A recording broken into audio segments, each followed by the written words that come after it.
So I've had a request to do a video on how I do my multi-track mixing projects.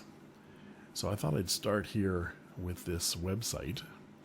It's called Karaoke-version, and it's at www.karaoke-version.co.uk. I'm starting here because it gives me a great basis for my multi-tracks when I use the custom backing tracks from this website. They're $3.99 each. There are a lot of songs on this site. Now, the main reason for this site is to get karaoke backing tracks for people to do karaoke, obviously. I don't do anything like that, but they do have these custom backing tracks if you click over here. And what it gives you is a multi-track background that you can separate out each one of the individual instruments and just choose what you want to record and what you want to use from Karaoke-version. So I'm going to type in the search field here for a song that I've already created, operator. I'm going to use this as an example here, operator. And you can see it comes up with a number of different choices, but this is the one I'm looking for, Jim Croce. I've already purchased this file, but we'll go to it here first.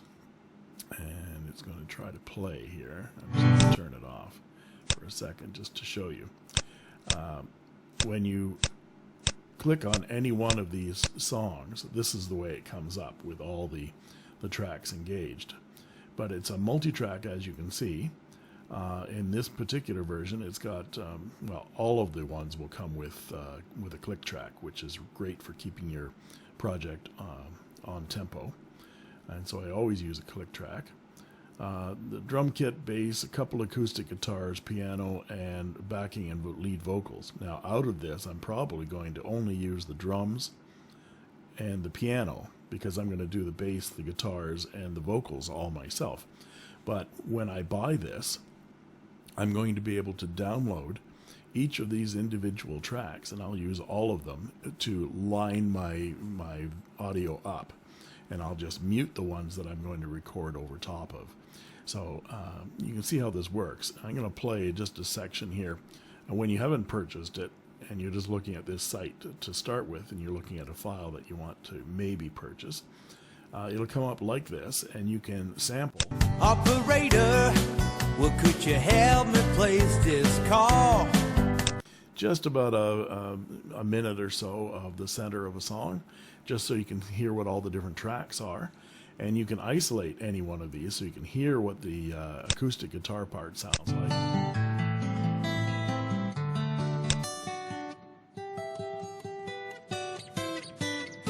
There's something in my eyes, you know it.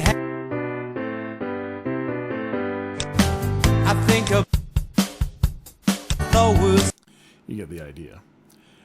So once I've purchased this, I have unlimited numbers of times I can download this at any configuration I want. I can download, if I just mute the ones that I don't want, for example. Let's mute the guitars and the vocals and play it like this. I'll mute the click track as well. So there's the drum kit, the bass, and the piano. And if I downloaded this now, after I paid for it, then I'd get a mix of these three tracks.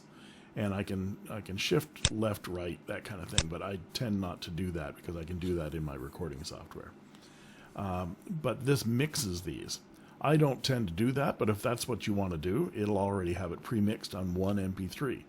I tend to go through and mute all the tracks except for one. So I will do the click track, download it, and then do the drum kit and download it, and then do the bass and download it, and so on. And then I'll have 8 individual MP3s that I can drag into my digital audio workstation. I use Sonar Platform for my multi-tracking, and so I'll go there next. But I just wanted to mention There's also a key change here. I can go up 2 half steps or down 2 half steps to change the pitch of the piece, which helps in getting the key right for your vocal if you wanted to. So I'm going to go over now to my Sonar program and show you how I'm going to drag these files into my digital audio workstation and then mix them. This is my digital audio workstation, Sonar Platinum. The software you are using might be quite different than this, but essentially all digital audio workstations function essentially the same way. They have multiple tracks that you can insert and control through levels, pan, effects, EQ, etc.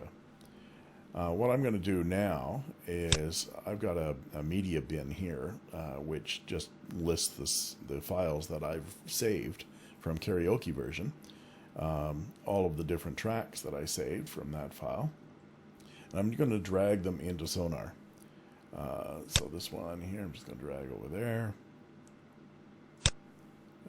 And just keep dragging all the tracks that I created out of each one of the instruments. Each track has an intro 2 bars of click that I selected when I was downloading it. And plus there's a click track itself. This is very helpful for lining up audio when I'm recording. Just going to move them all over to the left so they all start in exactly the same spot.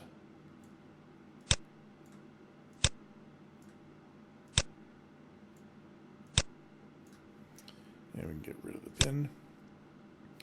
And now we can listen to the whole thing. Now it's going to be very, very loud because all 8 tracks have intro 2 bars of click. So I'm going to start after the click starts.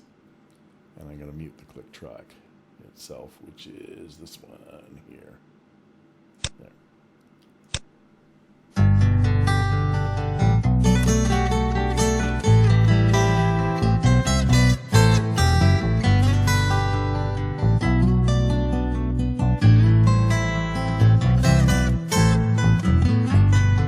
Operator, well, could you help me place this call? So that's all the karaoke tracks. Now what I'm going to do is I'm going to replace the ones that I don't want with my own. So I'll insert an audio track and call it my lead vocal, let's say. And so I'll mute the vocal, the lead vocal, which is this one here, from karaoke, and go ahead and arm this and start recording. And I'll put my own vocal in, and then at that point, like a karaoke file, I could actually save it and use all the backing tracks. But I'm going to go ahead and mute the one guitar part and play my own guitar part. Start another track. Start another track, mute the second guitar part, and add a track and put in my second guitar.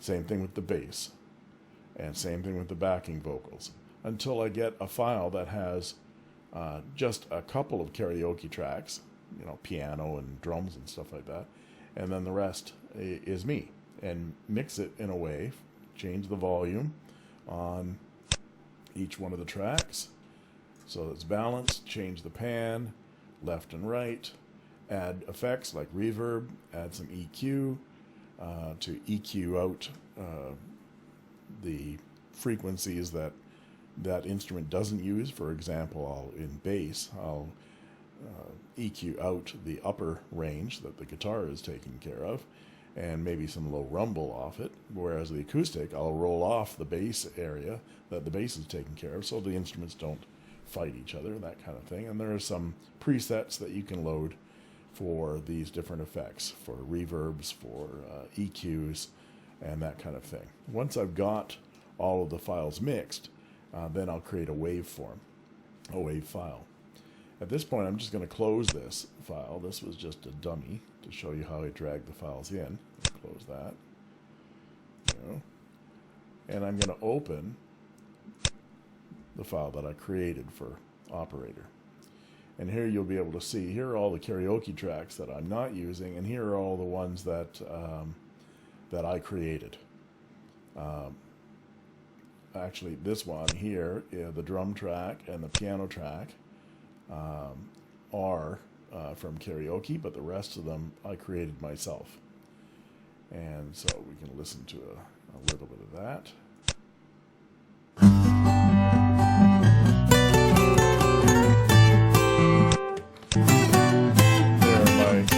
There's the J200.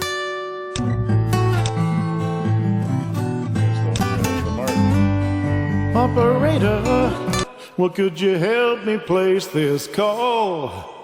Can you see the number on the map? You can hear the reverb that I've added to that, and a little bit of the EQ and so forth. And you can see the panning that I've done back and forth to get each one of the instruments into a different part of the stereo picture. I always like to visualize the band on stage, and the drums are in the center, and the lead guitarist might be off to my left, stage right, and the bass might be over to my right and stage left. And so I will mix them that way so that they sound like that in my ears. Always gets a nice stereo picture.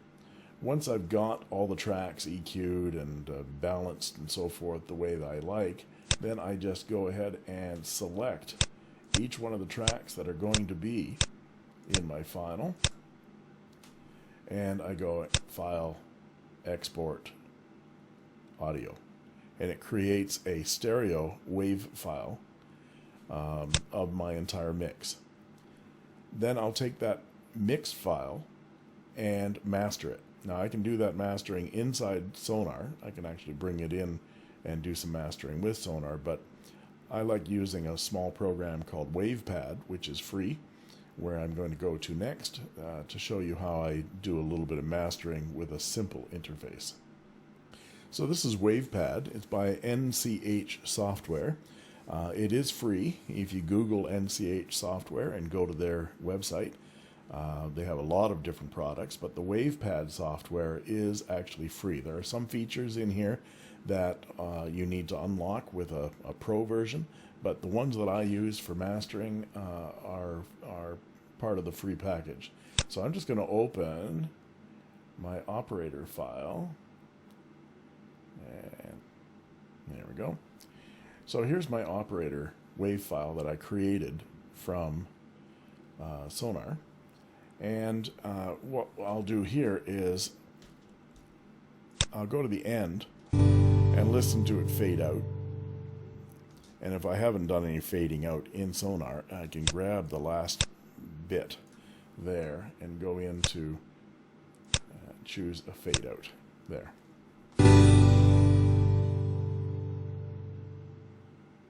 Same thing if there's a lot of space, like all the click track and everything, I can cut that out of the beginning of the file. And so I've got the file with a nice beginning and a nice fade out in the end. Now we'll go in and do a little bit of cleaning up. This waveform here shows me peaks and valleys, and it will show me where the audio might be peaking too much, it might be too soft, it might be too loud, and I can make those changes here. I'm going to compress the file a little bit. Now compression is something where you're going to level the audio so that the dynamic range shrinks. Dynamic range is the loudest bit, the peak, and the softest bits, the valleys. And you shrink those so the valleys come up and the peaks go down. It basically flattens out your audio. If you compress a piece too much, it sounds pretty awful and muddy. Everything's the same volume. You want to be able to have dynamic range. But at the same time, a particular piece of music, say classical music, might have very loud passages and very, very soft passages. And if you keep that in the recording, then it sounds terrific when you got earphones on, but you can't hear it You can't hear certain passages when you're listening to it in your car off a CD player or something like that. So you turn it up the sound for the low bits, and then it blows your ears off when the loud bits come along. So it all depends on the type of music, but if it has a large dynamic range, something like classical music, something like a single acoustic guitar and a voice, you might want to compress a little bit, and that will shrink it down so that it's listenable in a louder environment. So I'm going to go first of all and choose a preset here that's going to take the noise out of my mix. That noise might be static, room noise. You can probably hear in the background I've got my humidifiers going. It will take some of that AC 60 cycle hum out of your mix as well. Just clean it up a little bit.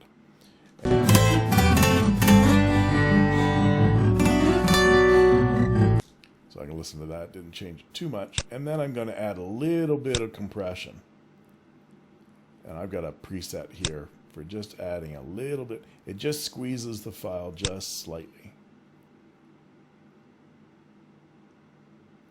This is also where you've got if you've got a very soft mix, and you're on a number of tracks with your CD, and one track, say track 1 is very soft, and then track 2 is very loud, and then track 3 is very soft. You might want to balance the volumes between all of your different tracks so that they all are an average volume, so you don't have your listeners cranking up their volume or lowering it between all the tracks. It's kind of like going from your TV show to a commercial that blows your ears off. So once I've done that, then I just choose File Save, and it will save the WAV file. I can also File Save As, and when I File Save As, I can create myself an MP3 file at this point, and I use the MP3s for uploading to the web, and I particularly use a website called SoundClick that I store all of my audio files on and link to. That's basically it. That's what I do when I'm creating a multi-track. I hope it helps you. It's a very, very simple overview. There's a lot of things involved, but it shows you the process from start to finish. I hope you enjoyed this. Thank you very much.